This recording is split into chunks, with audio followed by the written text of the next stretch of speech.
Hello बच्चों, कैसे हैं आप सब लोग। स्वागत है आपका अपने लर्निंग फार्मेसी चैनल पे।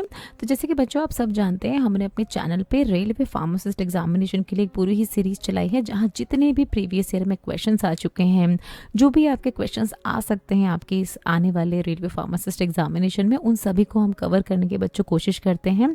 और अगर आप पूरी वीडियो को अच्छे से देख लेते हैं, जितने भी क्वेश्चन आपको अभी तक हमने कराए हैं, ये देखिए 181 to 190 क्वेश्चन हो चुके हैं और भी आगे बहुत सारे क्वेश्चन आने वाले हैं। तो अगर आप सबको अच्छे से पढ़ लेते हैं, अच्छे से प्रिपरेशन अपनी करते हैं, तो बहुत ज़्यादा बेनिफिट होगा आपको अपने आने वाले रेलवे फार्मासिस्ट एग्जामिनेशन में। तो जैसे कि बच्चों आप जानते हैं, जनरल साइंस के भी क्वेश्चंस आपसे पूछे जाते हैं इन तरह के एग्जामिनेशन में। तो इसी के क्वेश्चंस हम आज की अपने इस वीडियो में कवर करेंगे।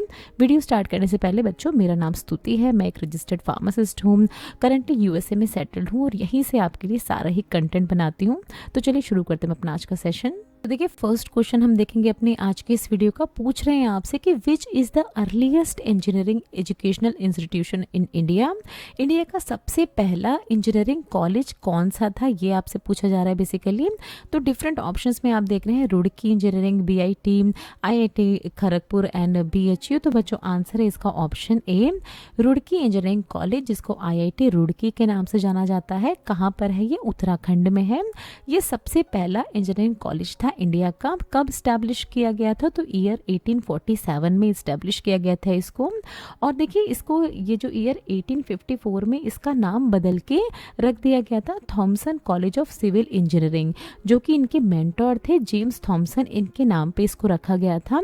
बट करेंटली इसको आईआईटी रुड़की के नाम से ही जाना जाता है। तो आंसर है बच्चों इसका ऑप्शन ए, सबसे पुराना कॉलेज है आईआईटी रुड़की। नेक्स्ट पूछ रहे हैं, देखिए, Indian army school of artillery is located at. तो कहाँ पर लोकेटेड है Indian army school of artillery? Different option है बच्चों, आंसर है इसका ऑप्शन डी, देवलाली में लोकेटेड है। सबसे पहले देखिए देवलाली कहाँ है, तो नासिक महाराष्ट्र में है ये देवलाली। यहाँ पर आप देखें देवलाली कैंटोनमेंट बोर्ड।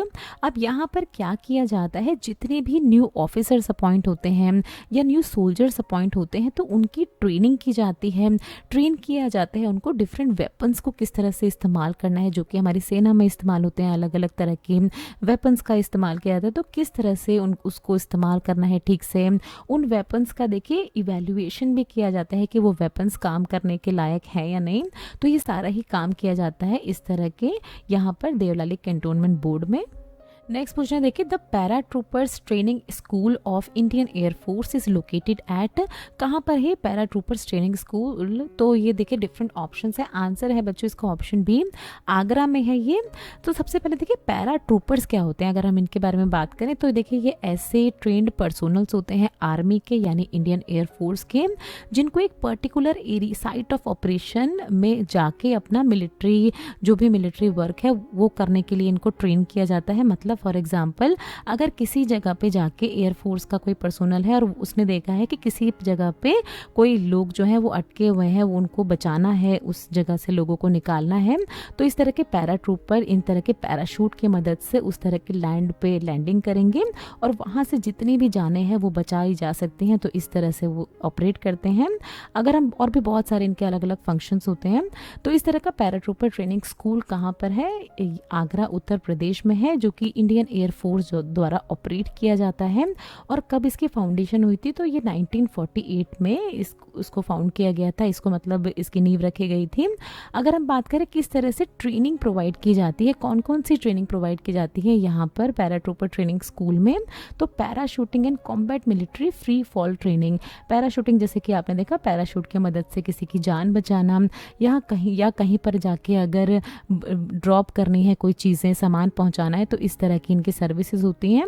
और दूसरा ये फ्री फॉल ट्रेनिंग होती है। फ्री फॉल ट्रेनिंग जैसे कि आप सभी को पता है इंडियन एयरफोर्स में बहुत ज़्यादा इस्तेमाल की जाती है। कहीं भी अगर किसी भी पायलट को अपनी जान बचानी है तो किस तरह से वो इस तरह की फ्री फॉल ट्रेनिंग के थ्रू अपनी जान बचा सकते हैं। और भी बहुत सारी अलग अलग चीज़ें होती हैं इंडियन फोर्स में, तो ये सारी चीज़ें प्रोवाइड की जाती हैं। ये सारी जो भी नॉलेज है ये प्रोवाइड की जाती है, पूरी ट्रेनिंग प्रोवाइड की जाती है पैरा ट्रूपर्स ट्रेनिंग स्कूल में।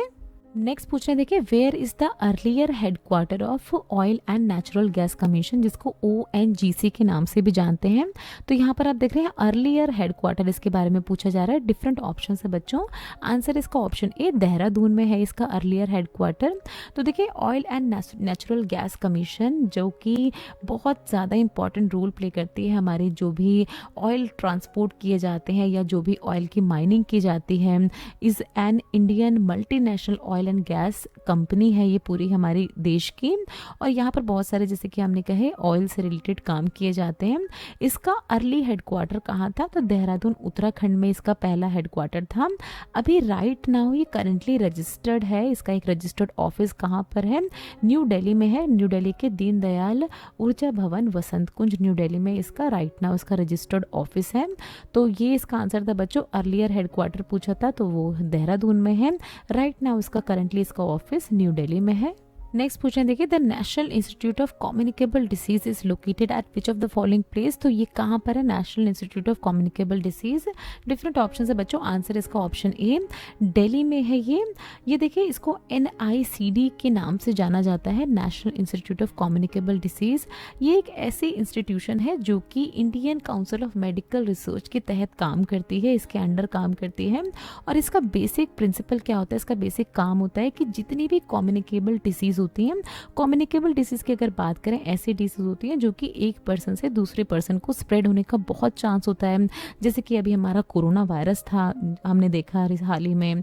और ये इस तरह की डिसीज जैसे मलेरिया, ट्यूबरक्लोसिस और भी जो इमर्जिंग इन्फेक्शियस डिसीज होती हैं, तो उन डिसीज पे अगर वो हो जाती है या होने वाली है तो किस तरह से सर्विलियंस रखना है, किस तरह से उन पे नज़र रखनी है। उनका आउटब्रेक अगर हो गया है, आउटब्रेक मतलब अगर डिसीज़ स्प्रेड हो रही है तो पूरा उसकी इन्वेस्टिगेशन करना कि डिसीज़ इतनी ज़्यादा क्यों स्प्रेड हो रही है, किस तरह से कंट्रोल किया जा सकता है उसको। जैसे हमने कोविड के केस में देखा था कि मास्क लगाने को, सैनिटाइज़र का इस्तेमाल करने को और बहुत सारी अलग अलग वैक्सीनेशंस वगैरह आई। तो इन सारी ही जो कम्युनिकेबल डिसीज़ हैं, इनके सारे ही डिसीजंस लिए जाते हैं, इनके बारे में सारी रिसर्च की जाती है NICD के द्वारा। ये इंस्टीट्यूट जो है ये इस्टेब्लिश हुआ था ईयर 1963 में, और तभी से ये जो बाकी जितने भी कम्युनिकेबल डिसीज़ हैं उन पे ये काम करता आ रहा है, उनके बारे में इन्वेस्टिगेशन इनकी चलती जा रही है। नेक्स्ट पूछ रहे हैं, देखिए which of the following is not a form of precipitation, इसमें से क्या एक तरह की प्रेसिपिटेशन नहीं है, snow, due, slit and hell. तो बच्चों आंसर है इसका ऑप्शन बी, ड्यू किसी भी तरह की प्रेसिपिटेशन नहीं है। क्यों, अब देखिए सबसे पहले डिफरेंस आपको बता देते हैं सारी ही चीज़ों में। स्नो आपको पता होगा, ये जो स्नोफॉल होता है जहाँ पर इस तरह से बर्फ़ गिरती है तो यहाँ पर ये स्नो होती है। और देखिए प्रेसिपिटेशन उन सारी ही चीज़ों को कहा जाता है जो चीज़ें डायरेक्टली ज़मीन पे गिरती हैं, डायरेक्टली ग्राउंड पे गिरती हैं, उन सारी ही चीज़ों को प्रेसिपिटेशन कहा जाता है। ये आपको याद रखना है। जब देखिए बारिश होती है तो बारिश डायरेक्टली क्लाउड से होके डायरेक्टली हमारे कहाँ गिरती है, ग्राउंड पे गिरती है, तो ये प्रेसिपिटेशन है। स्नो भी ऐसे ही होती है, डायरेक्टली क्लाउड से आती है और डायरेक्टली हमारे ग्राउंड पे गिरती है। हेल की बात करें तो देखिए इस तरह के मोटे मोटे ओले कहते हैं इनको हिंदी में, इस तरह की ये फॉर्म्स होती हैं जो कि डायरेक्टली ये भी क्लाउड से गिरती हैं और कहाँ पर डायरेक्टली आती है, हमारे ग्राउंड लेवल पे आती हैं। स्लीट्स ये छोटे छोटे जो ये फ्लेक्स होते हैं, आइस के छोटे छोटे फ्लेक्स आप कह सकते हैं, छोटे छोटे ये पपड़ी जैसी होती है जो कि फिर से अगर हम देखें तो क्लाउड से गिरती हैं और डायरेक्टली ग्राउंड को टच करती हैं। तो जितनी भी चीज़ें ग्राउंड को टच करती हैं वो प्रेसिपिटेशन होती है। 4 बेसिक टाइप की प्रेसिपिटेशन होती है जिसमें rain, snow, slit and hell होते हैं। ड्यू, देखिए ड्यू हिंदी में अगर हम बात करें तो ओस को कहा जाता है ड्यू। ये प्रेसिपिटेशन की फॉर्म नहीं है क्योंकि ये ग्राउंड पे नहीं गिरती है डायरेक्टली। देखिए ओस क्यों बनती है, जो हमारे एयर में जो वाटर वेपर प्रेजेंट होते हैं वो कंडेंस हो जाते हैं और कंडेंस होके वो क्या करते हैं, वो लिक्विड फॉर्म में कन्वर्ट हो जाते हैं। और जो सुबह सुबह आपने देखा होगा कि घास पे थोड़ा सा घास में नमी रहती है या जो पेड़ों की पत्तियां होती है उस पर थोड़ी सी हल्की सी नमी रहती है तो वो ड्यू होता है। तो ड्यू प्रेसिपिटेशन का फॉर्म नहीं होता है, बाकी सारी ही चीज़ें प्रेसिपिटेशन है। यहाँ पर आपको क्या बता रहे हैं, देखिए precipitation is a water cycle process that occur when water in the atmosphere evaporate from cloud which then condense into precipitation. तो ये तो आपको एक तरह की डेफिनेशन बताई है, बट बहुत ही आसान भाषा में हमने आपको बताया कि कोई भी चीज़ अगर डायरेक्टली ज़मीन पे गिर रही है क्लाउड से तो वो एक प्रेसिपिटेशन है जिसमें ड्यू इसका एग्जाम्पल नहीं है। नेक्स्ट पूछा देखिए red soil is poor in, तो रेड सॉइल में इनमें से क्या बहुत ही कम मात्रा में या ना के बराबर प्रेजेंट होता है? Phosphorus, nitrogen, lime and magnesium या ऑल ऑफ दिस? तो बच्चों आंसर है इसका option E, all of this, यानी phosphorus, nitrogen, lime and magnesium का बहुत ही कम मात्रा में प्रेजेंट होते हैं इन तरह के रेड सॉइल में।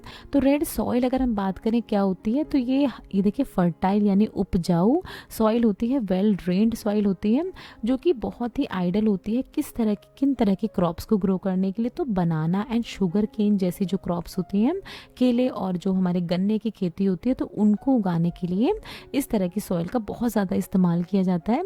अब हमने देखा देखिए किसमें तो ये ऑयल पुअर होती है, कम मात्रा में प्रेजेंट होता है phosphorus, nitrogen, lime and magnesium. क्या इसमें ज़्यादा मात्रा में प्रेजेंट होता है? तो iron, magnesium, aluminium and potash, ये चारों ही जो न्यूट्रिएंट्स हैं ये ज़्यादा प्रेजेंट होते हैं इन तरह के रेड सॉइल में, और दैट इज़ वाई बनाना और शुगर केन की खेती के लिए काफ़ी ज़्यादा इस्तेमाल की जाती है इस तरह की रेड सॉइल। अब देखिए इस रेड सॉइल का रेड कलर क्यों होता है?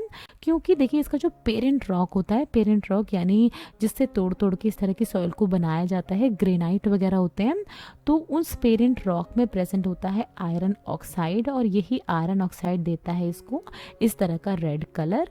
तो आंसर देखा बच्चों हमने, रेड सॉइल किस चीज़ में पुअर है, किस चीज़ में रिच है, किस वजह से इसका रेड कलर है, और भी बहुत कुछ जाना हमने इसके बारे में। नेक्स्ट क्वेश्चन देखिए the position of sun, moon and earth in the straight line is called. तो जब सन, मून और अर्थ एक तरह की स्ट्रेट लाइन में आ जाते हैं तो इस पोजीशन को क्या कहा जाता है बच्चों, ये आपसे पूछ रहे हैं। डिफरेंट ऑप्शन है, आंसर है इसका ऑप्शन ए, शाइज़ाई जी कहा जाता है, इसकी प्रॉपर प्रोनाउंसिएशन है शाइज़ाई जी। ये देखिए ये टर्म जो है इसको काफ़ी ज़्यादा इस्तेमाल किया जाता है इस तरह की कंडीशन, इस तरह की जो फेनोमेना होती है उसको नाम देने के लिए। ये देखिए जब 3 सेलेस्टियल बॉडी जो भी स्पेस से रिलेटेड जितनी भी चीज़ होती है उनको हम सेलेस्टियल कहते हैं, ये भी आपको याद रखना है। तो जब ये 3 सेलेस्टियल बॉडी जैसे कि हमारा सन, मून और अर्थ जब एक तरह की स्ट्रेट लाइन में आ जाते हैं, तो कब आते हैं स्ट्रेट लाइन में? जो सोलर इक्लिप्स और या जो ल्यूनर इक्लिप्स होता है उस दौरान, यानी सूर्य ग्रहण और चंद्र ग्रहण के दौरान इस तरह की चीज़ें होती हैं। जब ये तीनों ही स्ट्रेट लाइन में आते हैं तो उस टर्म को कहा जाता है, उस कंडीशन को कहा जाता है शाइज़ाई जी। नेक्स्ट क्वेश्चन देखिए monsoon wind fall in the category of monsoon wind, इसमें से किस तरह के विंड्स को कहा जाता है? प्लानिटरी विंड, पीरियोडिक, लोकल या नन ऑफ दिस? तो बच्चों आंसर है इसका ऑप्शन बी, पीरियोडिक विंड्स को कहा जाता है, मानसून विंड्स को पीरियोडिक विंड्स भी कहा जाता है। और इसका एक और नाम होता है देखिए सेकेंडरी या सीजनल विंड्स। तो ये चारों ही चीज़ें आपको याद रखनी है, monsoon wind, periodic wind, secondary wind या सीजनल विंड, सभी एक ही हैं, देखिए सभी को मॉनसून विंड ही कहा जाता है। तो ये ऐसी विंड्स होती हैं, ऐसी हवाएं होती हैं जो कि अपना डायरेक्शन सीजन्स के साथ चेंज करती हैं।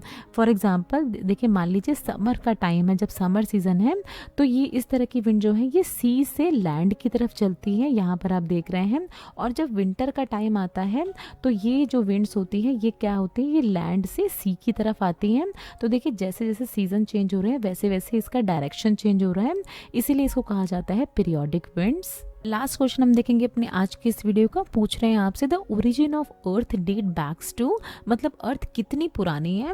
तो डिफरेंट ऑप्शन है बच्चों, आंसर है इसका ऑप्शन डी 4.6 बिलियन ईयर्स।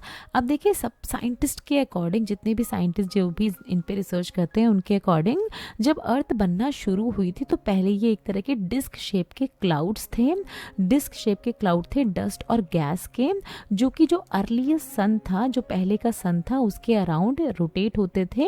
यहाँ पर आप देख रहे हैं रोटेटेड अराउंड द अर्ली सन। उसके बाद क्या हुआ देखिए जैसे जैसे हमारा सोलर सिस्टम डेवलप होता गया तो ये जो डिस्क शेप के क्लाउड और गैस थे अब ये इन्होंने अट्रैक्ट करना शुरू कर दिए, जो दूसरी जो गैस और डस्ट पार्टिकल जो हमारे स्पेस में थे इन्होंने उसको अट्रैक्ट करना शुरू कर दिया और फाइनली इस तरह का स्फेरिकल शेप हो गया अर्थ का। तो काफ़ी लंबे समय से चली आ रही है हमारी अर्थ की ये पूरी ही फॉर्मेशन की प्रोसेस।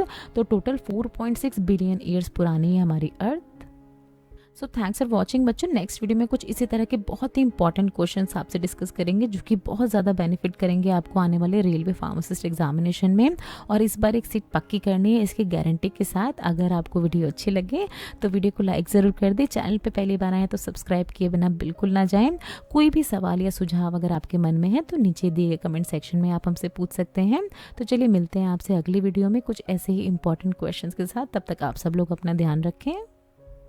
ये कुछ हमारे रिलेटेड वीडियोस के लिंक है जिन पे क्लिक करके आप इनको देख सकते हैं। दोस्तों, लर्निंग फार्मेसी पे आने के लिए और ये वीडियो देखने के लिए आपका बहुत बहुत शुक्रिया। मिलते हैं अगले वीडियो में।